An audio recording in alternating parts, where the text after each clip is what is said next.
స్వర అయితే Bobby birthday party జరుగుతూ ఉండగా అక్కడికి వచ్చి అభితో ఇలా అంటూ ఉంటుంది. బాబీ ఎవరో కాదు, నా కన్న కొడుకే. బాబీ గురించి నాకు తెలుసు, నాకు నిజం తెలిసిపోయింది. ఇప్పుడు మీరు ఏం చేస్తారు? బాబీ నా కన్న కొడుకు, నా కన్న కొడుకుని నేను తీసుకుని వెళ్ళిపోతానని చెప్పి స్వర అంటుంది. అది వినగానే అభి అయితే ఒక్కసారిగా షాక్ అయిపోతాడు.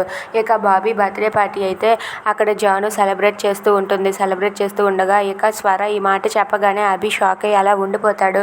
ఇక స్వర అయితే అవును, బాబీని నాతో పాటు నేను తీసుకొని వెళ్ళిపోతానని చెప్పి అంటుంది. ఇక అభి అయితే నీకు ఈ విషయం ఎలా తెలుసు అని చెప్పి అంటే, ఇదిగోండి సారంగి ఈ డైరీలో అన్నీ రాసి పెట్టుకుంది. ఈ డైరీ చదివితే మీకే అర్థమవుతుంది. సారంగి రాసిపెట్టిన డైరీలో నేను మొత్తం చదివాను. నాకు సారంగియే నిజం చెప్పింది. కానీ నా కొడుకు ఎక్కడ ఉన్నాడో చెప్పకుండానే చనిపోయింది. కానీ ఆ విషయం ఇప్పుడు ఈ డైరీలో రాసిపెట్టిందని చెప్పి అంటుంది. ఇక ఆ డైరీని చదివి అభి ఒక్కసారిగా షాక్ అయ్యి ఇలా అంటూ ఉంటాడు. ఇక ప్లాన్ని తిప్పికొట్టాలని చెప్పి అభి ఇలా చేస్తాడు.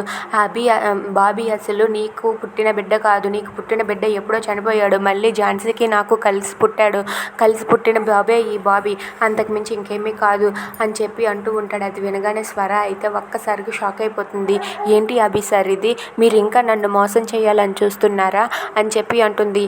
నీకు చెప్తే అర్థం కాదా? నీకు పుట్టిన బిడ్డ చనిపోయాడు. ఆ తర్వాత నాకు ఝాన్సీకి కలిపి ఈ బాబీ పుట్టాడు. నువ్వు మర్యాదగా ఇక్కడి నుండి వెళ్ళిపో, లేదంటే నీకు మర్యాదగా ఉండదు అని చెప్పి అంటూ ఉంటాడు. అది వినగానే అక్కడ ఉన్న స్వర ఒక్కసారిగా షాక్ అయ్యి అలా ఉండిపోతుంది. అభి సార్ మీరు ఇంకా నన్ను మోసం చేయాలని చూడొద్దు. ఎన్నాళ్ళు ఏదో మోసం చేశారు, కానీ ఇప్పుడు పూర్తి సాక్ష్యాలు ఉన్నా సరే మీరు నన్ను మోసం చేస్తున్నారని చెప్పి అంటుంది.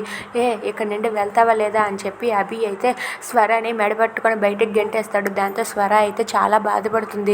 ఇక అభి అయితే బాబీని తను దక్కించుకోవడం కోసం స్వరాని ఇంకా ఇబ్బంది పెడుతూ తను ఎంతకైనా సరే దిగజారుతాడు. Please subscribe.